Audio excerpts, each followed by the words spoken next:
लेकिन मुशर्रफ साहब ने जिस तरह नैब को इस्तेमाल किया, जिनकी अलायंस में काफ लीग भी रही है, उसको रिग्रेट करते हैं आपके? ऐसा नहीं करना चाहिए। ये है कि उसका यहाँ तो कोई नाम चेंज कर लें, यहाँ की जो तरीकाकार है उसको चलाने का उसको चेंज कर लें।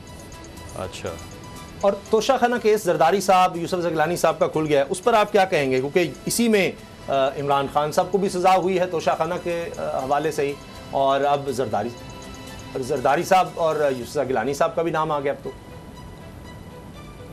देखिए, तोशाखाना के जो केसेस हैं ये तो फिर आगे जाके अदालत ने ही सारा कुछ जो है वो फैसला करना है, वो फैक्ट्स एंड फिगर्स देखते हुए कि किसने क्या किया इस मामले में। पर सर, आपकी पार्टी की क्या सोच है इलेक्शंस के बारे में? जनवरी के आखिर में जो इलेक्शंस हैं, जो बहुत ज़्यादा डाउटफुल हैं, आप क्या समझ रहे हैं कि कब इलेक्शंस होने चाहिए आइडियली?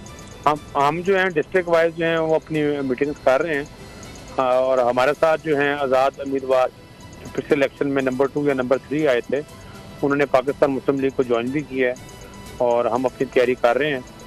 और हम मतलब समझते हैं एज ए पार्टी के इलेक्शन जो हैं वो एंड ऑफ जनवरी में, फरवरी में हो जाना चाहिए। निगरान हुकूमतों के हवाले से क्या नैरेटिव है? खुर्शीद शाह साहब कहते हैं कि वो सिंध को कोई फ़ंड नहीं दे रही और सिंध से ज़्यादती हो रही है, तो आपको लगता है कि पंजाब की जो निगरान हुकूमत है वो इम्पार्शल है? नहीं, वो तो वही बता सकते हैं ना, वो तो खुर्शीद शाह साहब ने जवाब दिया है, और पता नहीं उनको फंड मिल रहे हैं नहीं मिल रहे, इसका जवाब तो फिर नहीं। मोहसिन नकवी साहब का जो तर्ज हुकूमत है कैसा लग रहा है आपको? ये हेल्थ के ऊपर काफ़ी काम कर रहे हैं, हॉस्पिटल के ऊपर, हेल्थ के ऊपर। ये वैसे काम था उनका, ये मतलब इतना अगर टेन्योर एक्सटेंड हो गया निगरान का, तो फिर कोई चीज़ें तो देखनी चाहिए ना। बिल्कुल सूबे को जो है वो बिल्कुल ही इग्नोर तो नहीं किया जा सकता। अच्छा, आपने भी कहा डिस्ट्रिक्ट वाइज आप चीज़ों को देख रहे हैं, सर ग्राउंड रियलिटी क्या देख रहे हैं? किस पार्टी की कहाँ पोजीशन देख रहे हैं आप मुख्तलिफ पार्टीज़ को? पंजाब में खासतौर पे आपकी पार्टी के ज़्यादा तो पंजाब में ही है जो मैं तो समझता हूँ कि वोटर जो है ना, वोटर ऑन ग्राउंड बड़ा कंफ्यूज है इस टाइम। और दूसरा ये है कि हमें जो है इस टाइम जो है मुख्तलिफ पार्टी से जो मुख्तलिफ हलकों के लोग हैं वो भी ज्वाइन कर रहे हैं, मगर अभी जो है महंगाई से ऑब्वियसली अवाम काफ़ी परेशान है, तो अभी कंफ्यूजन है काफ़ी वोटर्स के अंदर। आपके लोगों को तो नहीं ये किसी ने कहा कि इस्तेकाम पाकिस्तान? तो काफ़ी इनकी कंफ्यूजन जो है, जहाँ जहाँ हम दूर करना चाह रहे हैं, जहाँ जहाँ हम कोशिश करते हैं दूर करने की, वो हम कर रहे हैं दूर।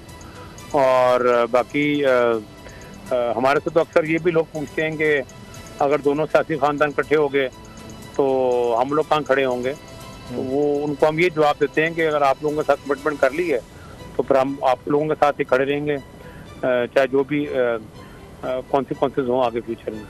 अभी सर गैलप सर्वे आया है, उसका बड़ा चर्चा है, उसमें जो गैलप सर्वे मैंने देखा है जी आज, ये पता नहीं किसने गैलप सर्वे की है। ये गैलप सर्वे जो है मुझे लगता है कि जिनकी पॉपुलैरिटी ज़्यादा बताई गई है, कि मुझे लगता है कि उन्होंने ये गैलप सर्वे शायद करा लिया है कोई पैसे देकर। नहीं सर, इसमें तो फौज को इदारा सबसे आगे नजर आया है, सियासतदानों पर आप लोगों पर इतबार नहीं है। सबसे आगे तो वो इमरान खान, नहीं सबसे आगे तो गैलप सर्वे में पीटीआई को दिखाया गया है जी, ऐसा ही है। उसके बाद मेरे ख्याल में टीएलपी को दिखाया गया, उसके बाद मेरे ख्याल में गैलप सर्वे में सुरेश साहब को दिखाया गया, ऐसा करके गया। नहीं माशाल्लाह, आपकी बड़ी याददाश्त है, बिल्कुल सही आपने कहा। लेकिन सर इसमें 88% फौज के इदारे को भी दिखाया गया है, सबसे ज्यादा जिस पर इतबार है वैसे इदारा, तो वो तो नहीं, वो जी नहीं, मेरे पास जो है वो तो नहीं सर, वो पॉलिटिकल पार्टीज का अलग है ना, लेकिन इदारों के हवाले से अगर देखा जाए तो लोगों का पार्लियामेंट के हवाले से मैं समझता हूँ कि अभी फौज का काफी अच्छा रोल जा रहा है। और सर पार्लियामेंट इदारा एज ए इदारा उसका बहुत नीचे है स्कोर। सियासतदानों पर भी लोगों को एतबार सिर्फ 30% है इदारे के लिहाज से देखा जाए। जी जी, इदारे के लिहाज से अगर फौज की तरफ से डंडा अगर कोई चल रहा है और डॉलर नीचे आ रहा है, तो मैं तो समझता हूँ कि ये अच्छी बात है। इसके अलावा जो सर्वे की जहाँ तक बात हो रही है, तो इसमें ये नवाज शरीफ साहब की वापसी से जो एक्सपेक्टेशन लगाई जा रही है, अगर इस पर यकीन कर लें तो उसका तो फिर कोई ख़ास रिजल्ट नहीं दिखाई दे रहा।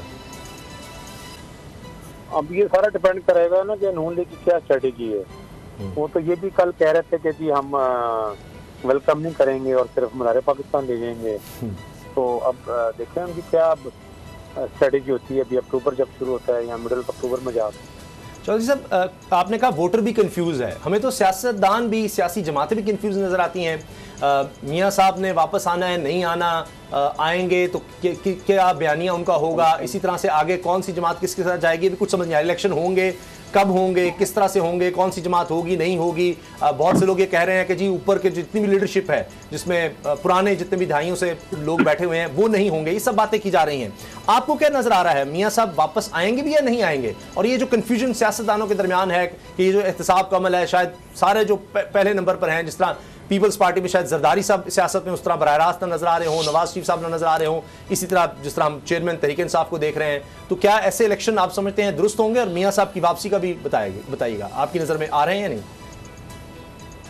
नहीं, ये तो नून लीग की बेहतर बता सकती है कि वो आ रहे हैं कि नहीं आ रहे। मगर जैसे मैंने पहले बताया आपको कि अगर उन्होंने कह दिया अक्टूबर के एंड में उन्होंने आना, तो मेरे ख्याल में आ जाना चाहिए।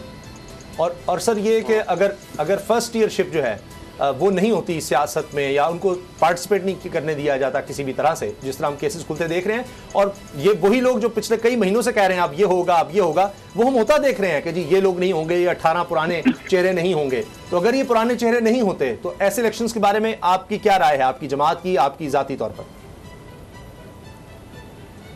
मेरे तो ख्याल में कि पुरानों चेहरों के साथ साथ नए चेहरे भी होने चाहिए।